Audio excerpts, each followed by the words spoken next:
Bonjour tout le monde et bienvenue dans mon garage pour le guide de l'auto. Cette semaine, une histoire rocambolesque avec un VinFast VF8 déclaré perte totale, même si les dommages n'étaient pas si importants que ça.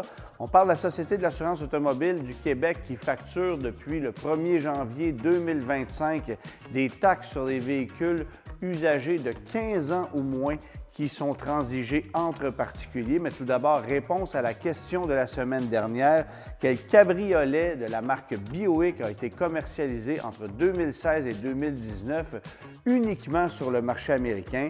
La réponse est la Buick Cascada, qui est essentiellement une Opel Cascada qu'on a vendue sur le marché américain avec un moteur 1,6 litres turbo-compressé, une voiture qui était franchement sympathique, mais que Buick n'a pas cru bon commercialiser chez nous sur le marché canadien. Un peu avec le même principe que la Regal Sportwagon qu'on n'a pas vendue chez nous au Canada, alors que cette voiture-là aurait pu connaître du succès de ce côté-ci de la frontière. Malheureusement, on ne nous l'a pas offert. Alors, Buick a vendu quelques produits Opel, incluant cette Regal et cette Cascada sur le marché américain, mais qui ont boudé le marché canadien. Alors, histoire rocambolesque de VinFast, je disais un peu plus tôt, parce que j'ai découvert sur les réseaux sociaux l'histoire d'un type qui avait un VinFast VF8, lequel a eu un petit dommage sur la porte arrière passager. Donc, un impact quand même assez sévère, mais rien qui est catastrophique au niveau des dommages. Une portière, l'arche de roue qui était abîmée, la roue qui était pliée un peu, amortisseur abîmé, si bien que réclamation d'assurance, on a envoyé le véhicule chez un atelier de carrosserie de la région de Laval qui a fait un estimé à environ 19 000 $ pour la réparation du véhicule. Une somme considérable, mais qui est évidemment inférieure au tiers de la valeur du véhicule qui avait été acheté neuf à peine 4 mois plus tôt. Alors, on s'est dit évidemment que l'assureur allait réparer le véhicule, mais là est arrivée une deuxième situation, c'est-à-dire qu'on a découvert qu'un longeron de châssis était légèrement tordu, ce qui veut dire qu'il fallait réparer le véhicule et faire appel évidemment au constructeur pour obtenir les procédures officielles de réparation afin de réaligner le véhicule et de le réparer dans les règles de l'art. Et dans ce contexte-là, les assureurs, dans ce cas-ci c'était Beneva, exigent une vérification de l'état de la batterie haute tension. Évidemment, ça c'est sur un véhicule 100% électrique parce qu'on ne veut pas réparer un véhicule sur lequel la batterie serait endommagée. Évidemment, bien, le coût d'une batterie, c'est tellement élevé qu'on ne souhaite pas, évidemment, réparer une batterie en plus du sinistre. Alors, on ne prend pas de chance et on vérifie l'état de la batterie. Mais ça engendre des frais supplémentaires considérables. Il faut désamorcer la batterie, la retirer du véhicule, effectuer les tests, la remettre en place, reprogrammer le tout. Et ça, c'est du temps, de l'expertise, de l'outillage. Souvent, dans les ateliers de carrosserie, on n'a pas tout ce qu'il faut pour pouvoir faire ce genre de travail-là. Alors, ça engendre des coûts et du temps supplémentaire.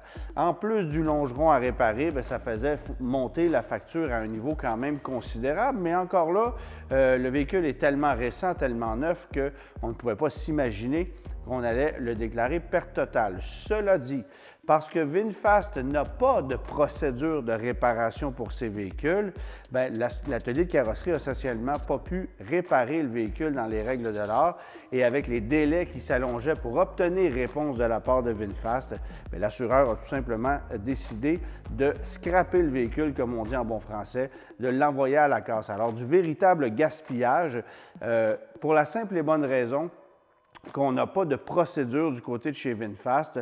On a commercialisé des véhicules essentiellement avant qu'on soit prêt pour pouvoir les réparer et faire face à la musique en cas de situation comme celle qu'a vécu ce propriétaire de VinFast, en fait ce locateur qui l'avait loué pour une période de 4 ans.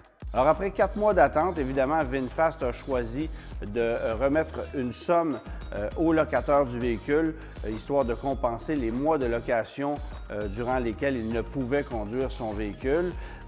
Évidemment que le locataire a eu droit à un véhicule de location ou de remplacement pendant 30 jours, mais passé ce délai, ben, il devait se débrouiller par ses propres moyens. Alors, pas toujours évident comme situation. Il a été sans véhicule pendant plus de 3 mois, sauf qu'il a appris sa leçon. Il n'a pas racheté un véhicule de marque VinFast et s'est plutôt dirigé du côté de chez Subaru où il s'est procuré une Crosstrek, voiture beaucoup plus conventionnelle et avec laquelle, s'il survient un sinistre du genre, bien, on sait qu'on va la réparer parce qu'essentiellement, pour avoir parlé à l'atelier de carrosserie en question, on m'a effectivement confirmé que ce genre de situation-là, avec un véhicule de grande série ou d'une marque populaire, bien, ce n'est pas un problème, on le répare, on ne se pose même pas la question, mais avec un VinFast, même avec des Tesla, il y a quelques années, c'était exactement le même cas, bien, il arrive des situations comme ça où on ne veut pas réparer le véhicule, on s'en débarrasse pour ne pas prendre de risques et parce qu'on manque d'effectifs, de procédures, il y a des pièces qui sont difficiles à obtenir, bref, tout le bordel que vous pouvez imaginer. Mais c'est du véritable gaspillage et surtout, ça vient prouver qu'un véhicule électrique, parfois, ce n'est pas si vert que ça.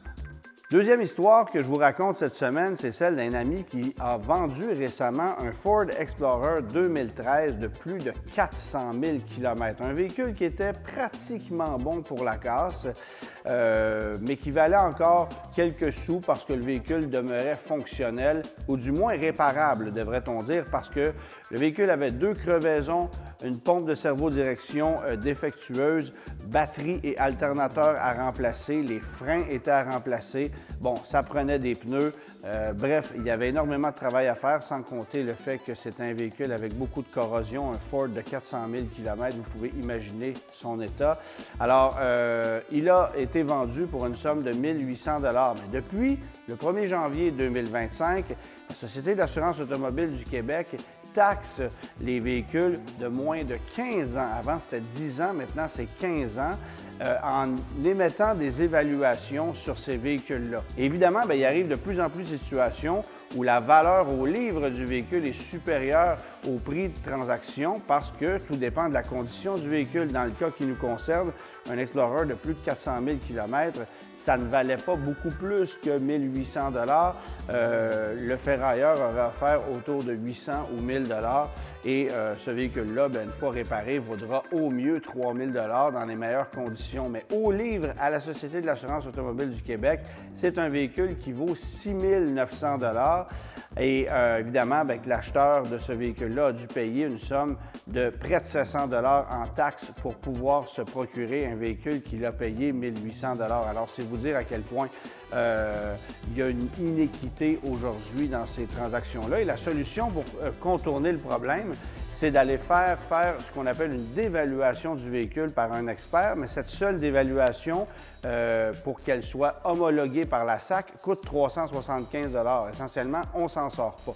Alors, de plus en plus de véhicules à bas prix seront lourdement taxés, évidemment, entre particulier parce que si vous vous procurez un véhicule de la part d'un commerçant, bien là, d'emblée, il y a une taxe, en fait, les 2 taxes viennent s'appliquer. Mais dans le cas d'un véhicule vendu entre particuliers, et ça, c'est propre à un véhicule chez nous au Québec, bien, il y a une taxe qui s'applique sur les véhicules qui sont maintenant âgés de 15 ans ou moins. Et vous allez voir qu'on évalue avec des sommes quand même assez élevées la valeur des véhicules qui sont quand même assez âgés aujourd'hui à la SAC. Maintenant, petit tour d'horizon de la voiture que j'ai pu conduire cette semaine, une Cadillac CT5 modernisée, modèle 2025, partiellement redessinée, une voiture qui est magnifique au niveau du design. Je trouve que Cadillac a eu un coup de crayon très heureux avec cette voiture-là qui ne vieillit pas. Et on a modernisé l'habitacle de façon considérable avec ce nouvel écran incurvé de 33 pouces, extrêmement moderne, un modèle d'ergonomie. J'ai adoré la conduite de cette voiture-là, mais aussi son aménagement intérieur, et le confort de son habitacle. Bon, évidemment, il y a plusieurs groupes motopulseurs qui sont offerts avec cette voiture-là, d'un 4 cylindres de 2 litres turbo-compressé à 237 chevaux, qui n'est pas très puissant, jusqu'à un magnifique moteur V8 suralimenté de 668 chevaux. Ça, c'est dans la version V Blackwing et c'est une voiture très rare.